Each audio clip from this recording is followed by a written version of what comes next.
வணக்கம் சார். காலபுருஷ தத்துவத்தின் அடிப்படையில நம்ம பார்த்தோம்னா, இந்த 3ஆம் வீடு அப்படிங்கிறது மிதுன ராசியா அமையுது.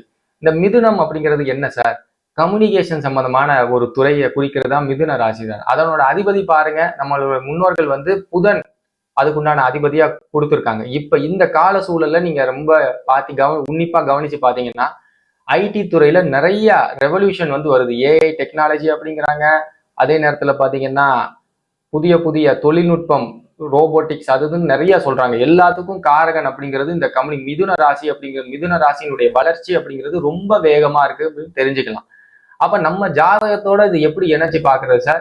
ஒண்ணும் கிடையாது சார். காலபுருஷ தத்துவத்தின் அடிப்படையில அந்த 3ஆம் வீடு அப்படிங்கிறது கம்யூனிகேஷன்ல வளர்ச்சி அப்படின்னு. அப்ப நம்ம ஜாதகத்துல புதன் 3ஆம் வீட்டோட தொடர்பு கொண்டுச்சு அப்படின்னா, நம்மளும் பாத்தீங்கன்னா புதிய டெக்னாலஜி அப்படின்னு சொல்லக்கூடியதான ஏஐ, ரோபோட்டிக்ஸ் எல்லாத்துலயும் நம்மளும் நம்மளுடைய தொழில் முறையை தாராளமா பதிக்கலாம் அப்படிங்கிற மாதிரி. நன்றி சார்.